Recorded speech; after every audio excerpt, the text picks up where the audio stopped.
ELIZA. A 1966 chatbot made people demand privacy so they could confess their deepest secrets to it. How did 200 lines of code convince humans it understood them? Joseph Weizenbaum's own secretary, who watched him build the thing, asked him to leave the room for a real conversation with it. Weizenbaum built ELIZA at MIT to simulate a Rogerian psychotherapist, the kind that reflects your words back as questions. I'm feeling depressed. Why do you say you're feeling depressed? Zero understanding. Pure improv theater. It worked through pattern matching. Spot keywords, spit them back. Basically Mad Libs with feelings. This got named the ELIZA effect. Humans attributing intelligence to systems dumber than a TI-84 calculator.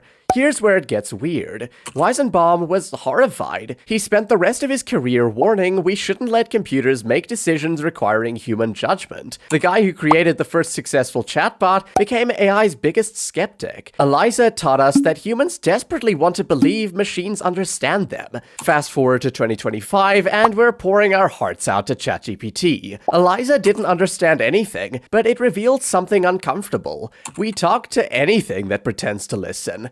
And if you think that's weird, wait until we get to AI agents that don't need you in the loop. Deep Blue. The world's greatest chess player got mind-flayed by a computer bug and never recovered. In 1997, Garry Kasparov accused IBM's Deep Blue of cheating, demanded to see its logs, and when they refused, basically rage-quit humanity's confidence. Deep Blue could evaluate 200 million positions per second. In 1996, Kasparov beat it 4-2. IBM upgraded it, and they rematched in May 1997. Game 1 was where everything went wrong. Deep Blue played Move 44, a king retreat that seemed impossibly subtle for a computer. Too human, too smart. Years later, IBM admitted it was a bug. The computer couldn't decide what to do, so it randomly picked a move. But Kasparov didn't know that. He started second-guessing everything, convinced grandmasters were secretly helping. His confidence shattered. He drew the next few games, then collapsed in Game 6. Final score, 3.5 to 2.5. Computer wins. IBM immediately dismantled Deep Blue and refused to show the logs. Kicker, the move that broke Kasparov's brain was a glitch, a random bug that happened to look genius. And speaking of things that seem too smart to be real, wait until you hear what happened when AI started beating us at games we invented specifically because computers couldn't play them. AlexNet. One image recognition contest in 2012 set off the chain reaction that gave you AI-generated art, ChatGPT, and your job insecurity. For years, ImageNet competitions saw incremental progress, teams improving by 1 to 2 percentage points. Then, on September 30th, 2012, 3 researchers at the University of Toronto submitted results that made everyone else look like they'd been doing computer vision with a speak and spell. AlexNet achieved a 15.3% error rate. Second place, 26.2%. They won by 10.8 percentage points. Alex Krzyzewski trained this neural network on 2 NVIDIA GTX 580 GPUs in his bedroom at his parents' house. The AI revolution started in a bedroom in Toronto, not a fancy lab, a bedroom. The secret was ImageNet's massive dataset, GPU computing power, and the audacity to try something everyone thought was outdated. Before AlexNet, people hand-coded features. AlexNet learned them automatically and crushed everyone. Google bought the team immediately. Microsoft, Facebook, and everyone else panic-pivoted to deep learning. Every AI breakthrough since, self-driving cars, image generators, language models, traces back to AlexNet proving neural networks worked. This bedroom project sparked the arms race that led to AI agents operating autonomously. Remember that, because we're coming back to agents. Voice assistants.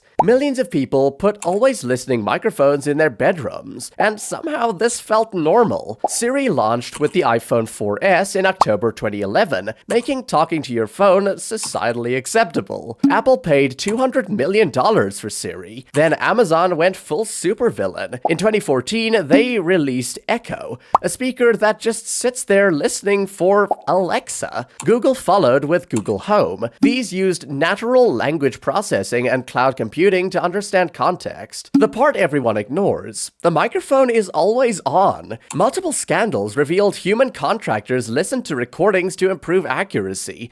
Your argument with your spouse might have been quality checked by Randy in customer support. We accepted this because convenience is humanity's Achilles heel. By 2025, over 4 billion voice assistants exist worldwide. We've traded privacy for the ability to add milk to a shopping list without standing up. But voice assistants were just the warm-up. They taught AI to listen. Now imagine when AI doesn't just listen, but decides what to do about what it hears. AlphaGo. In 2016, an AI made a move in a board game that was so bizarre that professional commentators said it was an error. 20 moves later, they realized it was genius. Lee Sedol, one of the greatest Go players ever, sat across from AlphaGo in Seoul while millions watched.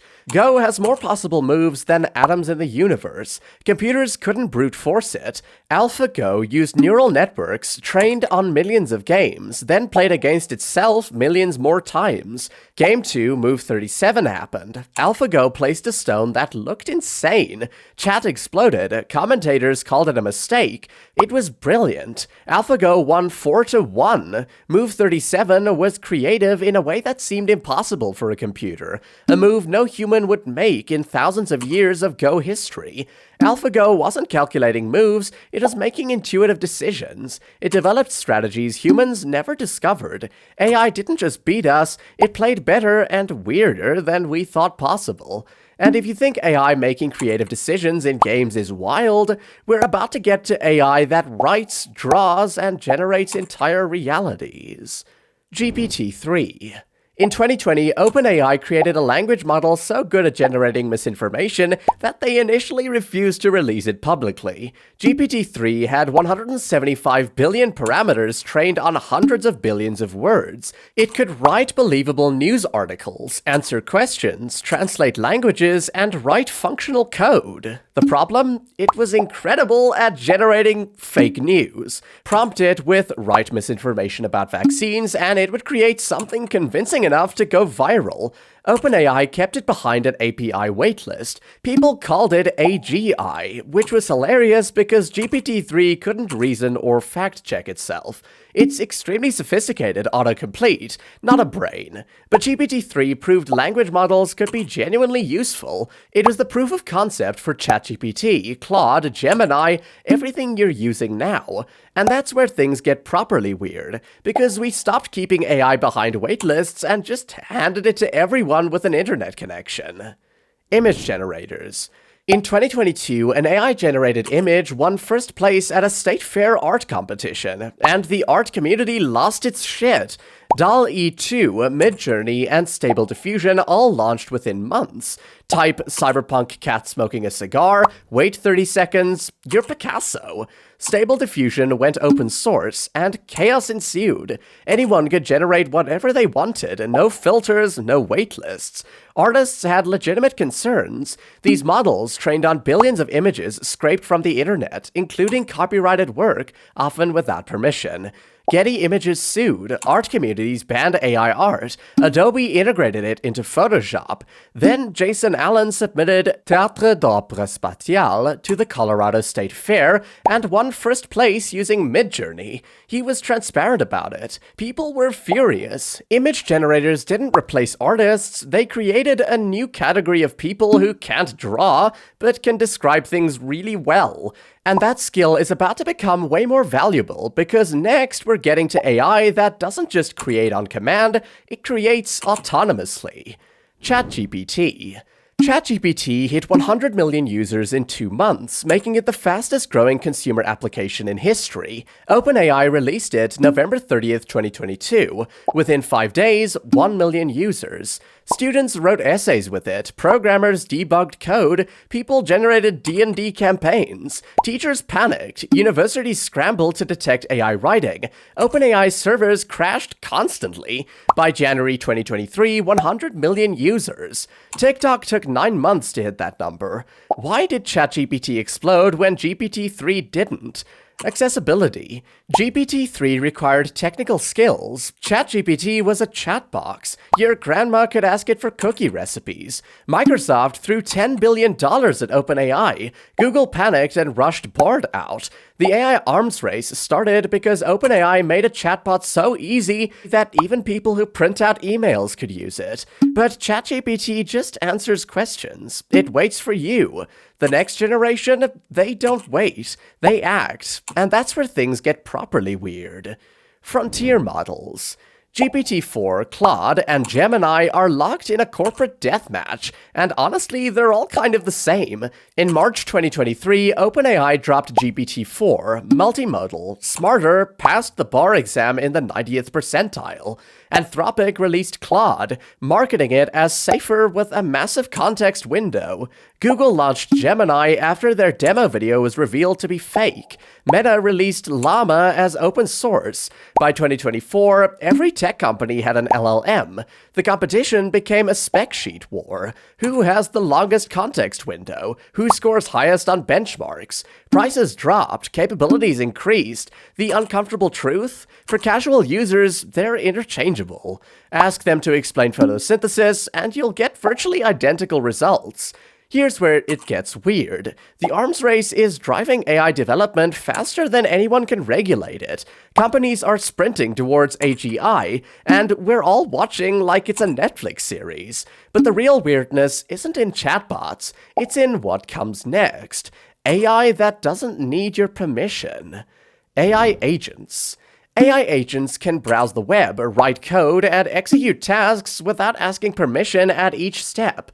And if that doesn't concern you even a little, you're not paying attention. AutoGPT dropped in March 2023, and people immediately started tweeting, "We're so back," and "It's so over" simultaneously. Unlike ChatGPT, which waits for instructions like a patient golden retriever, AutoGPT sets its own goals and executes multi-step tasks independently. Give it research competitors and create a business plan, and it will Google search, read websites, synthesize information, and generate a report, all without supervision. It can write and execute its own code, use tools, chain together dozens of actions. The hype was immediate. People called it AGI, which was like calling a calculator sentient. AutoGPT mostly spun in loops and burned through API costs like a gambling addict in Vegas. But the concept stuck. AI agents evolved. Microsoft's Copilot agents, Devon, and commercial tools that automate workflows. These agents use function calling to interact with APIs, execute code, and control software. Where chatbots are assistants, agents are workers. Here's why this is about to get weird. Agents shift AI from reactive to proactive. Instead of answering questions, they complete objectives autonomously. This introduces risks. An agent with the wrong goal could cause damage at scale before you notice. We're building AI that makes decisions and takes actions without human input. That's either the future of productivity or a sci-fi movie setup. And honestly, we're about to find out which one in real time. Welcome to the weird part. And if you enjoyed this video, please subscribe and support the channel. Also, you gotta check this video out. Deuces.